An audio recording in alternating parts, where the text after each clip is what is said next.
Forbes released an amazing story.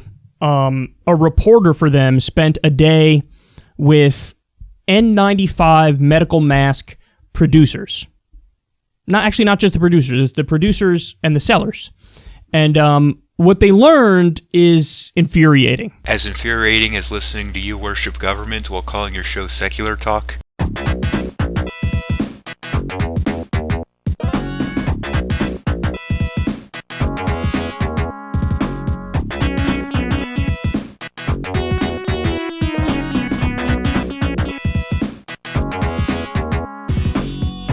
So they say the following: millions of N95 masks have been available throughout the US, Canada, and the UK during the pandemic, according to brokers trying to sell them. Millions of them, guys. And notice how each of these countries are countries with a free market capitalist system. If more government control of the economy was a good thing, we'd see this many masks being produced in Venezuela. The high price point per mask driven by extreme demand. Yeah, prices go up when demand increases. There's nothing wrong with that. That's the market working as it should. Has contributed to an overwhelmed reaction among potential buyers, especially in the US. You know what else is creating an overwhelmed reaction among buyers? The government. Specifically state governments mandating that you wear a mask in order to go out in public. Now, in the state I live in, a mask is required to go in any sort of public building, so if you want to do something as simple as shop for groceries, you have to have a fucking mask on. And that's just the state I live in. Some states are being even more strict. For example, in some states you need a mask even just to leave your home, period. Like if you're just walking down the street and you don't have a mask on, you can get in trouble for that. Remember how just a moment ago I said that whenever you have an increase in demand, you also have a subsequent increase in price? Yeah, you partially have state governments to blame for that. Scrutiny surrounding these deals is high because of ongoing scams and claims of price gouging. There's no such thing as price gouging. The very concept implies that there's some sort of objective value of things that exists independently from the market, which has on numerous occasions been demonstrated to be false. The price of a commodity is determined by two things: what the buyer is willing to pay and what the seller is willing to accept. All this price gouging is a way for the left to take somebody offering something at a price that's higher than they think it should be and portraying that as somehow immoral. It's similar to the logic behind the minimum wage, this idea that a mere offer can hurt somebody. Both of which are triggering emotionally charged reactions and fear of making deals. So fear of being scammed is making manufacturers hesitant to make deals. You know what would fix that? More private arbitration and less regulations complicating the negotiating process. Millions of masks are being purchased by foreign buyers and are leaving the country, according to the brokers. Did the people manufacturing the masks voluntarily agree to this arrangement? Did the people purchasing the masks voluntarily agree to this arrangement? If the answer to both questions are yes, then there's no problem here. While the domestic need remains alarmingly high. Spooky, scary skeletons and shivers down your spine. So this is very clearly a scare tactic to try and get you to believe that all these masks are just leaving the country and that everyone here is just SOL. And it's honestly kind of surprising to see this type of scare tactic being used by Kyle here, because this is the type of scare tactic that's commonly used by conservatives to try and make foreign trade seem like it's some kind of bad thing that our country loses from. In case the error in reasoning here isn't immediately obvious to you, he's giving us the number of masks being exported to foreign countries without mentioning the number of masks being imported from foreign countries. Other important information being left out: what percentage of US mask production is going towards the foreign exports? 280 masks being exported seems like a lot, but if billions of masks are being produced, then it's not that big of a deal. Especially considering that making masks ain't exactly rocket science. I mean, consider all the complicated shit that the free market on a regular basis handles just fine. If the free market can handle the manufacturing of jet engines and nuclear reactor components, I'm pretty sure it can also handle a piece of cloth that you put over your face. I mean, people have figured out how to fucking 3D print the shit. I mean, it can't be that hard. Okay, so that's bad enough. What's bad about different firms voluntarily and mutually agreeing to an arrangement in which both parties benefit? The shortage of masks here in the US may be a problem, yes, but a big reason it's a problem is because state governors, through their idiotic mandates, essentially created an artificial demand spike. And even then, the solution isn't to get mad at these companies for voluntarily entering into agreements with people overseas. The solution is to encourage more production over here, or to offer them a more lucrative deal than the overseas customers. These are solutions that are more in line with capitalism and the free market. But look at this. By the end of the day, roughly 280 million masks from warehouses around the U.S. So keep in mind these masks are coming from warehouses, so they could have been there who knows how long, or have been made who knows where. For all we know, these masks could have been just accumulating over time. The fact that these masks that are being exported are coming from a warehouse rather than fresh off the production line is important because it means that these mask manufacturers weren't necessarily going out of their way to divert mask producing resources to the exportation of masks, which essentially casts doubt upon the idea that the exportation of these masks compromised their availability here in the US. Had been purchased by foreign buyers and were earmarked to leave the country, according to the broker. And that was in 1 day. Again, this is another meaningless scare tactic. By pointing out that this is the number of masks that were planned to be exported in 1 day, he's subtly leading you to the conclusion that this is the number of masks they'll export every day. Without the details of the specific agreement made between the mask manufacturer and the purchasers in these foreign countries, there's no real way to verify whether or not this is the case. Maybe this was a one-time bulk order deal. But let's assume for the sake of argument that there was some sort of plan to export 280 million masks a day. That's still not enough information to argue that this is a problem. If billions of masks are being produced today, or if a good number of masks are also imported from foreign countries as well, then this exportation of masks is hardly what I'd call a problem. This is especially problematic considering that the Forbes article that Kyle cites doesn't specify how many or which mask companies they investigated. So just going off the article, we clearly don't have enough information to make judgments about our mask situation as a whole.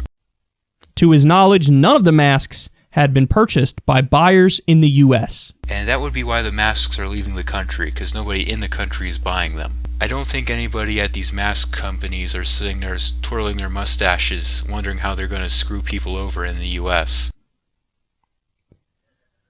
Oh, boy.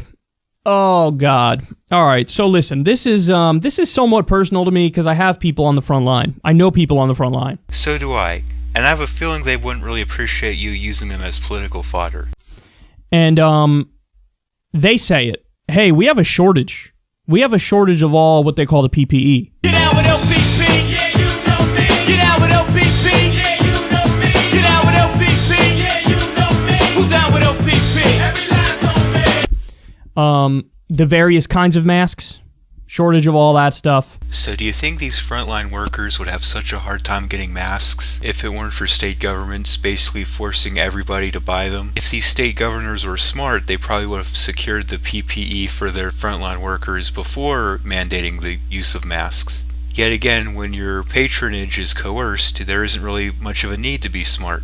You know, I've told you guys that on the front line in China, they're wearing hazmat suits. Here, our front line people are not wearing hazmat suits, so maybe that's one of the reasons why many of them are getting sick.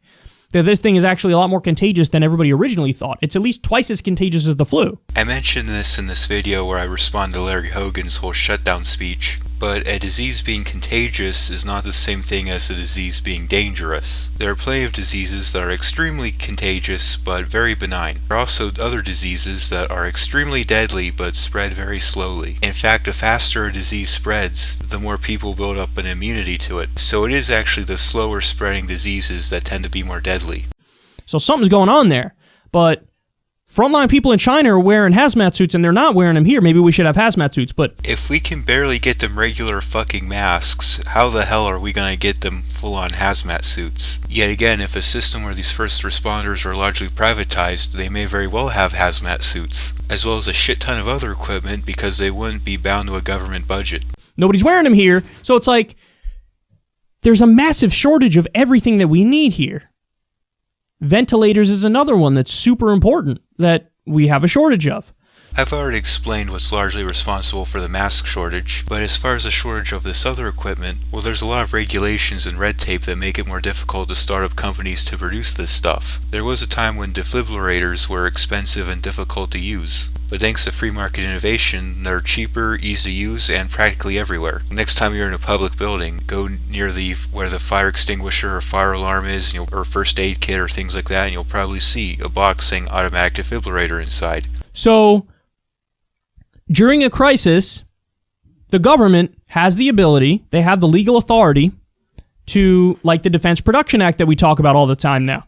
Trump said, oh, I will now mandate by law that certain businesses have to make the ventilators, for example, other protective gear. German, hello? Guten Morgen, my name is SpongeBob. Say what? Guten Morgen, my name is SpongeBob. Ich bin gekommen, mein alter Heimat besuchen. And that's good. He should do that. No, he shouldn't do that. Crisis or not, every individual is a free autonomous agent with their own free will and a right to their time and labor. You don't have any right to just force people to make shit for you. You can offer them a deal that they believe is fair in the hopes that they'll accept it and make the masks for you. But to demand someone else's time and labor against their will is to claim a right to their time and labor. And if you're entitled to somebody else's time and labor, then that's by definition slavery. Now, he said, I'm going to use the act, and then he sat around for a week or two as New York was getting obliterated, and then finally he said, all right, fine, GM, this plant makes ventilators, for example. GM actually volunteered. Yeah, that's the thing. Coercive power in this case isn't really necessary because you have companies who are actually coming forth and volunteering to make masks and things like that for the government. And if you think about it, it kind of makes sense that car companies are the first to come forth and volunteer for this, because anytime there's an economic crisis, usually it's the automotive industry who's hit the hardest. With unemployment and unstable interest rates, a lot of people are hesitant to take out loans to buy new cars. And automotive air filters used a similar material to these N95 masks, so it wouldn't really be too much of a burden on them to just retool their machines to make them. So, but here we have a situation when it comes to the N95 masks. We have the number that we need, if not more.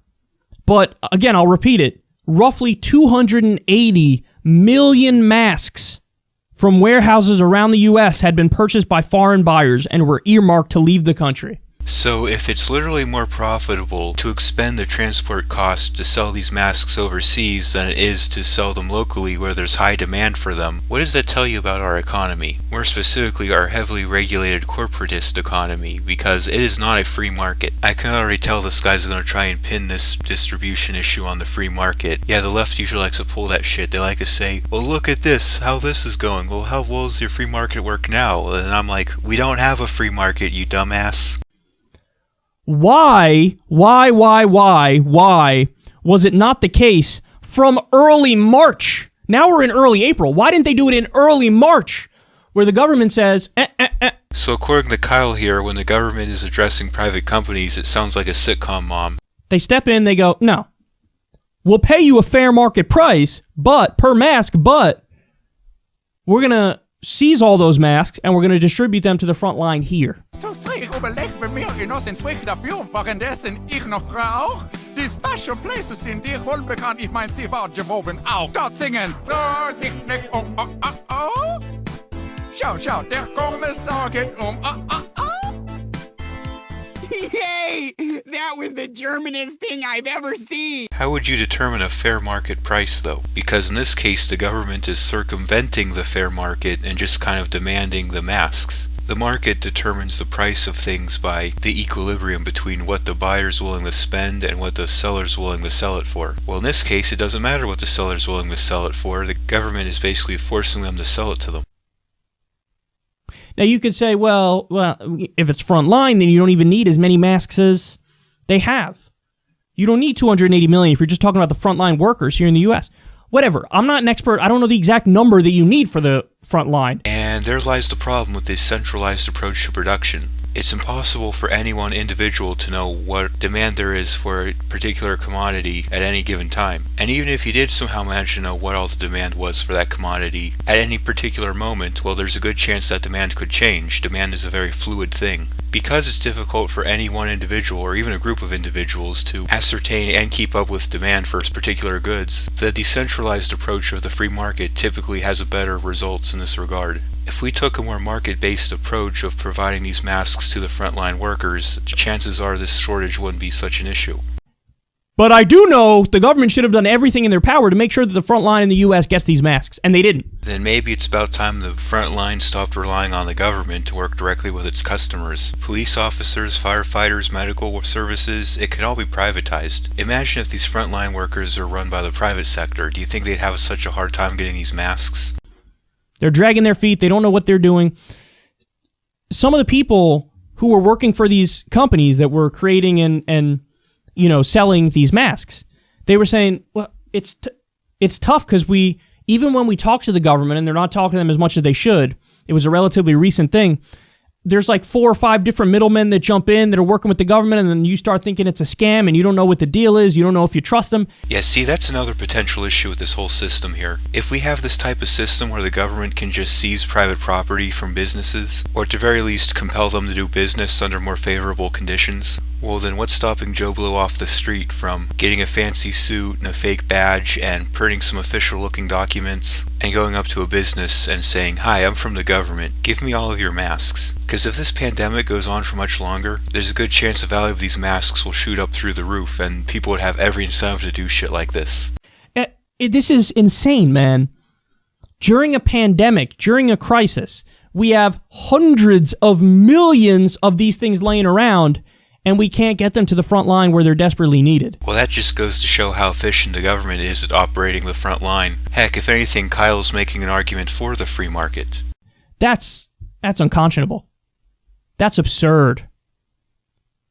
I absolutely would have, early on in the crisis, immediately gotten into contact with these companies and said, very simply, we will pay you a fair market price. A fair market price according to whom? Because remember that point I made earlier, if the government's calling the shots, if you have no way to opt out to move that demand curve, then it's not market. It's whatever price a politician pulled out of their ass. In fact, depending on what company you're going up to, the fair price may actually be above what the market would determine, because if it's not a company that makes masks or has the equipment to make masks, then they have to invest in retooling their equipment to produce the masks. But we're basically forcing you to give us, the number that we need. Now, in German.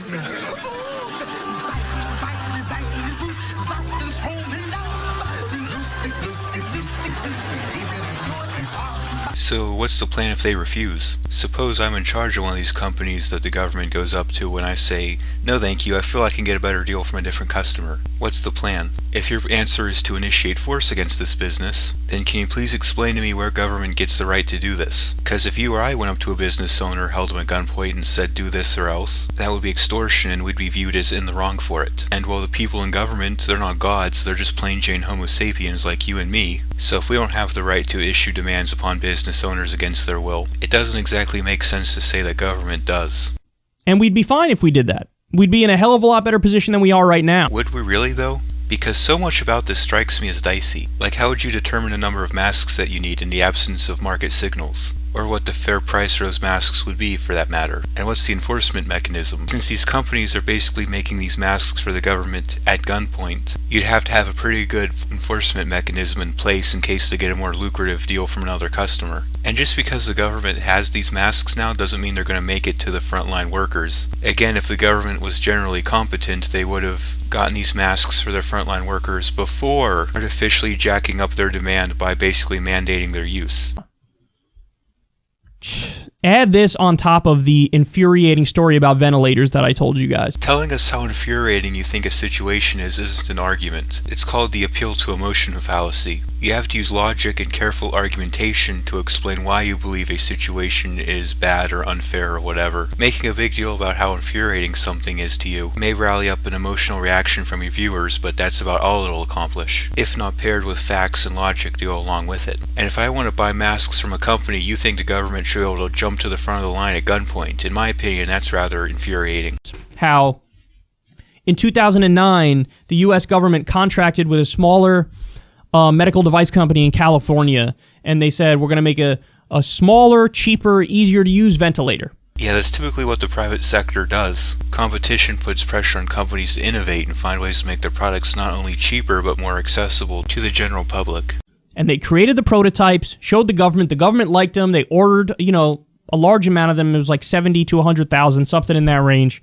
And then a bigger medical device company called Covidien bought up the smaller company and then canceled the federal contract. I will say this is actually kind of an interesting conundrum. If a business enters into a contract with someone and that business is acquired by another business, does that contract go with it? In my opinion, it does. If someone were to acquire a business, any sort of contracts, agreements, or obligations made under prior ownership would fall onto the new owner. Otherwise, a business will be able to just easily escape any contracts they make by just selling out, and they may even start up dummy businesses just specifically for this purpose. From a financial and economic perspective, it doesn't really make sense for just the assets of a business to be transferring. The liabilities should be transferred as well. But that's just my opinion on the matter. Maybe some of you out there may feel differently. Feel free to discuss in the comments. And the government was caught. And they approved it too. I will agree that it was kind of a shitty move for that company to just shake off the contract like that, but it still put some impetus on the government. They should have probably locked down the contract quicker, or had a plan in place to enforce it in case of breach, or at the very least had an alternative company to go to as a plan B in case the first company flaked on the contract. But now we're in a position where we didn't have the stockpile that we needed. Even if they created that stockpile, it wasn't enough. But we'd have 70 to 100,000 more ventilators. That would have been sitting in a warehouse somewhere for a decade. I mean, can you just imagine how full of dust they would be? Not to mention it would be based on 2009 technology, which I suppose would be better than nothing in an emergency situation, but depending on what types of technology or systems are being implemented at any given hospital, that may create some compatibility issues. The medical world is very digital these days. So we'd be in a much better position than we are right now. You're very trusting of the government to keep track of shit for a whole decade. We only have 160,000 ventilators in the entire country. And for this crisis, it's estimated we need about 960,000. Great, so let's get rid of all the regulations and red tape that prevent smaller companies from being able to start up and make them. So, but we would have had 70 to 100,000 more if we didn't have basically monopoly power. So what would your reaction be if I went up to one of these companies, held them at gunpoint and said, make these masks for me or else? Or if anybody who wasn't in government did that? If you'd be against that, then congratulations, you're advocating for monopoly power. And corruption and a bought government. Government is corrupt and easily influenced. Therefore, let's trust it to solve all of our problems. Screwing us. So, you would think that something like pandemic preparedness, especially since experts said we're definitely going to have one at some point, you think that would have been a higher priority, but it's not. Oh, it's been a high priority in terms of taking our rights away, like forcing us to close our businesses and stay inside. That's another point worth mentioning. Anyone else notice how quick government was to respond to this pandemic in terms of interfering with our rights, like telling us to close our businesses and whatever? But they seem to be taking their sweet time providing us aid and doing things that'll actually help protect people from the virus. Kinda shows you where their priorities are. And now as a result of it, we have shortages of certain things. Wait, no. You mean to tell me there's shortages when government's in charge of procuring things? Gee, that's never happened before. And then other things, there's not a shortage, but at a time when our front line is getting hammered, 280 million masks are earmarked to be sent out. And the reason those masks were earmarked to leave is because those overseas customers are giving them a better deal. Instead of bitching or complaining about it, why not go to those companies and offer them a better deal? And then there was the other story of we sent a bunch of personal protective equipment to Thailand. So customers in Thailand won out a contract over customers in the US. Well, so much for COVID-19 creating racism against Asians. As people on the front lines are like, we need that. So what, there aren't frontline workers in Thailand too? In fact, they're just south of the epicenter. So if anything, their front line's probably getting hit harder than ours. Unbelievable. Unbelievable. You're unbelievable.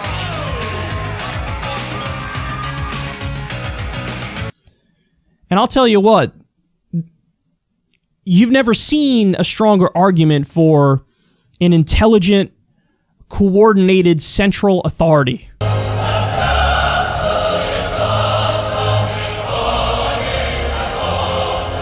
Than a pandemic. Never seen it this strong of an argument before. Because what you absolutely need in a crisis like this is efficient, competent leaders who are coordinating. Yes, but why those leaders have to come from government? Why can't they come from the private sector? Qualities such as efficiency and competency typically come about because of competition and innovation, things which don't exist when your funding is coerced. And also you need a national health system, let's be serious. You know what we really need in a pandemic? Healthcare systems with long wait times and extensive rationing. That's exactly what we need. You can't have this, bifurcated, fractured, ragtag amalgamation of a bunch of different systems under the same umbrella of American healthcare. Yeah, why have a choice on which healthcare system you'd prefer to use when we can just have the government monopolize everything? It's a mess. It's an absolute mess, and this is why we're one of the worst in the world now. Yes, the American healthcare system is a mess, but back before government got involved, we had a very robust private sector healthcare system. Healthcare was so cheap, a lot of times you didn't really need insurance. It was very rare for someone to die due to lack of healthcare. But fast forward to Medicaid and Medicare and the FDA and the AMA, getting government involved is what screwed up healthcare, and getting government more involved is only likely to screw it up more. In terms of the number of cases. I would say the worst, but some of the other countries are fudging their numbers. But I also think that we're probably fudging our numbers too. Well, seeing as this is the basis being used to justify authoritarian expansions of government, I could imagine some numbers being fudged here and there. I'm sure there's been deaths that are attributed that really are COVID that they're just marking down as lung issue or heart attack or whatever. It's actually the other way around. A lot of deaths that have nothing to do with COVID are being labeled as COVID related. A lot of the people who've died from coronavirus supposedly had pre-existing conditions at the time of their death, and oftentimes this isn't taken into account. So if you have COVID but die from something else, they still consider that a COVID-related death. This is easily evidenced by the fact that the primary people who die from COVID are actually elderly. They're in their 80s and 90s, and that's a stage in life where you typically experience a multitude of different medical issues. So, what a mess. What a mess. What a mess. What a mess. 280 million masks. 280 million. They were sitting in a warehouse, and now they're ordered from overseas as our front line has a shortage of virtually everything.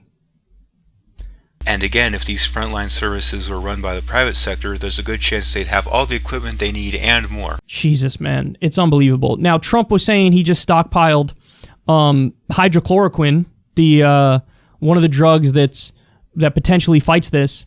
He said he has 29 million doses that he stockpiled. And some people on the left are like, well, it's an unproven treatment, so why are you going all in on this treatment? Gee, the left will grasp at whatever straws they can to throw Trump under the bus, or to expand the FDA, because let's be honest, it's usually why the left likes to criticize experimental drugs. That's a fair point, but at the same time, I think it's a little overstated because now the issue is so politicized with that medicine that now, the entire left seems to argue that it's useless, and the entire right is convinced it's like a miracle cure. The reality is actually somewhere in the middle. I wonder if he'll ever realize this happens with climate change too. Joking aside, I am with him on this. I think that issues of importance like this should be largely left to science rather than politics. I know that New York City on the front lines, they're using that drug, and they were using it before Trump said anything about it. So there are many medical professionals who say, no, actually this is, a decent treatment.